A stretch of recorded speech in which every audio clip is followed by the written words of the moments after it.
મોસમ મસ્ત કર્યો, વરસાદ આવે એવો, વાતાવરણ ઠંડુ છે ને તો પાછી ભૂખ લાગી તો જો આજે તો કોણ મહેમાન આયા, જો આજ તો વિયાન ને આયા.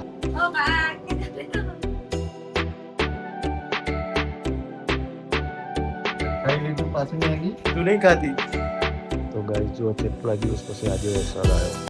જો ગાઈસ સવારમાં તો મોસમ મસ્ત કર્યો, વરસાદ આવે એવો. ગાઈસ ગુડ મોર્નિંગ, જય માતાજી, જય રામ આપીશ. સ્વાગત છે તમારું બધાનું અમારા એક નવા વ્લોગમાં. Good morning. ગુડ મોર્નિંગ, જય માતાજી, જય રામ. આ શું કરે કોફી કરી આમાં? મસ્ત ડબ્બો. મસ્ત. આ પેલા શ્રીખંડ લાયા હતા એમાં આવ્યો હે ને? કોફી નતો થઈ ગયો. એ તો એવી થઈ જાય ને. કોફી ત્યાં નહીં નહીં આવતો કે ઓહો, આ જુઓ ગાઈસ, કોફી ચોકલેટ જેવી થઈ ગઈ છે. ચમ આવી થઈ હવામાનના હિસાબે? એવું છે. પણ આમ પહોંચી ગયો છે હમણાં. હા. લઠ્ઠો થઈ જવાની અવસ્થા થાય ને. તો ગાઈસ વાગી ગયા 12, અમે ખાવા બેસી ગયા. શું બનાવ્યું બતાવજો? શાક, ડુંગળી બટેકા. શાક, ખીચડી, રોટલી બનાવી. શાક તો રાતે ઇડલી એવું હતું એટલે અત્યારે ખીચડી બનાવી નહીં. ખીચડી એકવાર ખાવી જ પડે. રાતે શું બનાવી હતી? ઇડલી બનાવી દીધી.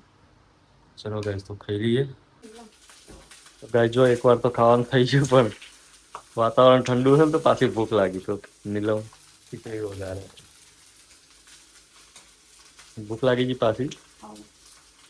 વાતાવરણ વરસાદ આવતો નહીં પણ થોડો આઈને બંધ થઈ ગયો પાછો. આવતો નહીં ને અંધારો. જો આજે તો કોણ મહેમાન આયા?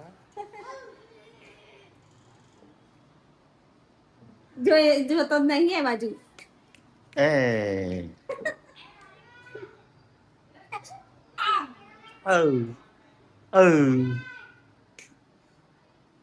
જો આજ તો વિયાન ને આયા ડાન્સર. ડાન્સ કરતો એ દાચો ડાન્સ કરે તો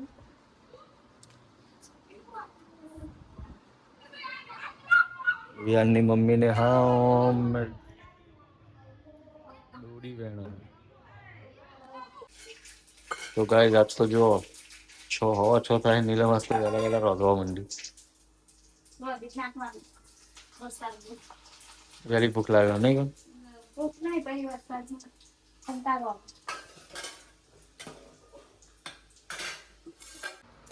તો ગાઈસ ખાવાનો ટાઈમ થઈ ગયો, અમે ખાઈ લઈએ. ઓ બા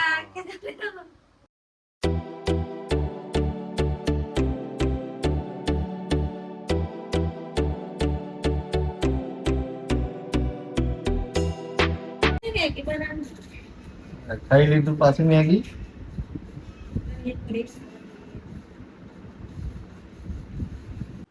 કેટલા વાગ્યા? 10 વાગી ગયા તો એમાં ખાવાનું નહીં પતતું નહીં. અને હમણાં તો હજુ તો રાત 11 વાગશે એટલે ફેરથી ખાવાનું. તું નહીં ખાતી? હું ખાઉં, બધા ખાઈએ. તો ભાઈ મને કે તમને જ કહેવાનું. અને પેલી બાજુ ખાવાનું ચાલે. હજી તો 10 વાગ્યા તો જીગો ખાય છે. ચીકો ખાય છે. હજી તો વાહણ બાકી છે. વાહણ ઘસી નાખીએ, કચરો વાળવાનું, કૂક કરવાનું. એ થોડું કામ કરીને ખાટલા બાટલા પોઠે જઈએ. તો ગાઈસ જો કેટલા દિવસ પછી આજે વરસાદ આવ્યો.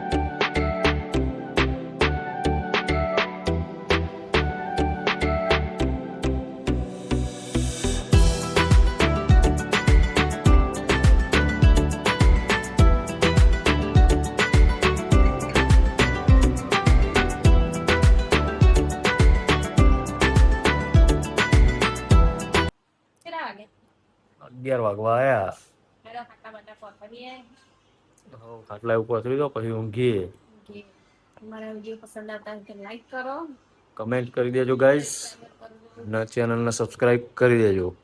ગુડ નાઇટ, જય માતાજી, જય રામ આપીએ. ગાઈસ મળીએ કાલે. આજે એનો બ્લોગ અહીંથી ખતમ.